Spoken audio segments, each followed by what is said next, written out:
Hello everyone, today we'll start with unit number 2 and the name of unit number 2 is harmony in the human being. So considering the first lecture, the name of the topic is human being as the coexistence of self and the body. So if you look at the very first point, what is human being? So if you look at this particular word, we are the human beings. Okay, so human being is not just the body. So here if you can see,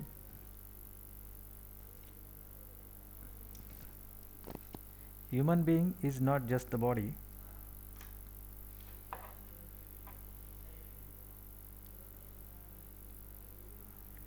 He is coexistence of both self and body.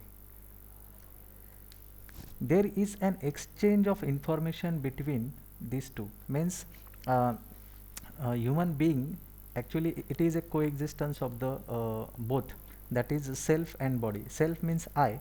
Sometimes we also call it as a jivana. Our body acts according to the suggestion given by ourselves. Now uh, human being, you can see, if there is a physical body and the second part is jivana, that is chetana or aliveness we can say. So it is a combination of both, it is a coexistence of both self and body. For example, actually we are utilizing self, is utilizing the body, and self is giving the instruction to the body. So from a morning, suppose if you are doing any type of work, okay, so that work will be done, get from the physical body, and it will be done by self. All human feelings of happiness, sorrow, pain, excitement, these are all experienced by I and not the body. Okay तो जो भी human feelings आते हैं, जैसे कोई सुखी है, कोई दुखी है, किसी को पेन हो रहा है, excitement, all these things, these are experienced by the eye and not the body. So if you look at the second point, where what is the need of eye and the body? So the need of eye is happiness. I को क्या चाहिए, self को क्या चाहिए, it is a happiness. And body needs physical facilities, यानी सुविधा, जैसे कि मुझे गर्मी हो रही है, फ़ैन चाहिए, so this is the need of the body. Okay, like this. So feelings like respect, trust gives happiness. So the expectation from I is, you know, respect, trust, love, all these are the needs of I, that is happiness. And the physical body requires the suvidha. For example, the physical facilities are food and clothing, or you can call it as a shelter also. Shelter. Okay, so these are physical facilities, and physical facilities should be limited. जैसे कि food है, food भी limited है, हम ज़्यादा से ज़्यादा 2 या 3 टाइम खाना खा सकते हैं, हम अच्छे अच्छे कपड़े पहन सकते हैं, but there are some limitations to the physical facilities. जैसे कि शेल्टर है, हम मैक्सिमम 1 या 2 घर ले सकते हैं, लेकिन उसके लिए भी कुछ लिमिटेशंस होते हैं, but the need of I is unlimited.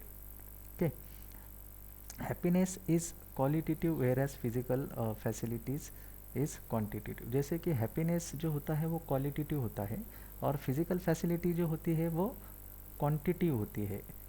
ठीक है ना, जैसे कि यहाँ पर एक एग्जांपल दिया है, one can not say that I need 5 kg of trust. हम जो हैप्पीनेस है या क्वालिटेटिव को हम मेजर नहीं कर सकते. हम ऐसा नहीं कर सकते कि मुझे 5 किलो ट्रस्ट चाहिए या 2 मीटर रिस्पेक्ट चाहिए, ऐसा नहीं हो सकता. But one does quantify the food. हम कह सकते हैं कि मुझे खाना 1 प्लेट चाहिए, 2 प्लेट चाहिए, मुझे 100 क्लोथ्स चाहिए, ट्रांसपोर्ट फैसिलिटीज़ चाहिए, तो वो सब लिमिटेड में है. It is countable, it is, we can count it. But in case of happiness or sukh, which is a demand of I, no we cannot limit it, it is unlimited. The need for happiness is continuous. The need for physical facility is intermittent. So एक example देखते हैं, need for respect is continuous, need for food is temper. जैसे कि अगर हमारा पेट भर गया तो हम बोल सकते हैं नहीं नहीं अब मुझे खाना नहीं खाना है, but respect is a thing that requires continuously. हम किसी भी एज में हो रिस्पेक्ट हमें एक्सपेक्टेड होता है, so it is a continuous. अब happiness is ensuring right understanding and right feelings with physical facility ensured by appropriate physiochemical things। so happiness जो आएगा वो आपके right understanding या right feeling से आएगा, ठीक है, which ensures physico-chemical things। अब यहाँ पर देखो आप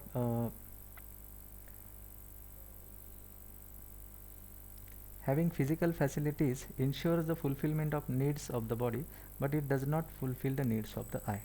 फिजिकल फैसिलिटीज जो होते हैं वो आपके बॉडी के नीड्स तो फुलफ़िल कर सकते हैं, बट आई के नीड्स वो नहीं फुलफ़िल कर सकते। Hence every human being we need to fulfil the needs of both. तो हमें आई के नीड्स है हैप्पीनेस एंड बॉडी के नीड्स है फिजिकल फैसिलिटीज़। तो यहाँ पर देखो what I is expecting, I मतलब सेल्फ, चेतना, है ना।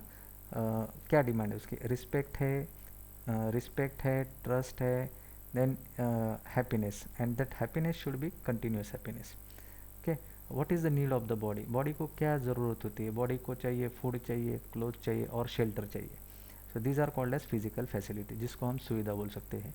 ये जो सुविधा होती है ये टेम्पररी होते हैं, और जो सुख होता है, हैप्पीनेस होता है, वो कंटिन्यूस होता है, ठीक है।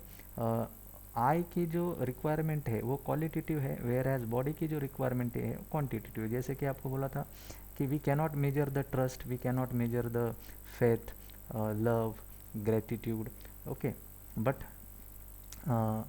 बॉडी की जो रिक्वायरमेंट्स है वो क्वांटिटेटिव होती है एंड इट इज़ लिमिटेड। ये कैसे आएगा, अब आई की रिक्वायरमेंट्स कैसे सेटिस्फाइड होगी, राइट अंडरस्टैंडिंग और राइट फीलिंग से, ठीक है। Desiring, thinking, these are the examples of continuous happiness, yeah, right understanding, right feeling, the requirements are desiring and thinking, whereas body के requirements में है good clothes and shelter। तो यहाँ पर breathing, heartbeat, etc ये काउंटेबल है, ठीक है, बट डिज़ायर और थिंक इसको हम मेजर नहीं कर सकते, सो इट इज़ क्वालिटेटिव। हम ये नहीं कह सकते कि मुझे 5 किलो डिज़ायर चाहिए, मैंने आज 10 किलो सोचा, ऐसा नहीं हो सकता। लेकिन ब्रीदिंग के बारे में हम तो काउंट कर सकते हैं कि एक मिनट में कितनी बार हम ब्रीथ कर रहे हैं, या एक मिनट में कितने हार्ट बीट्स आ रहे हैं, इट इज़ क्वान्टिटेटिव। उसके बाद एक्टिविटीज़ को अगर आप देखोगे तो what are the activities done by I, उसमें नोइंग किसी को जानना, एज्यूमिंग एज्यूम करना, रिकॉग्नाइजिंग किसी को पहचानना, और fulfil continuous, it is conscious, ठीक है, फुलफिलिंग कॉन्शियस, कॉन्शियस माने चेतना।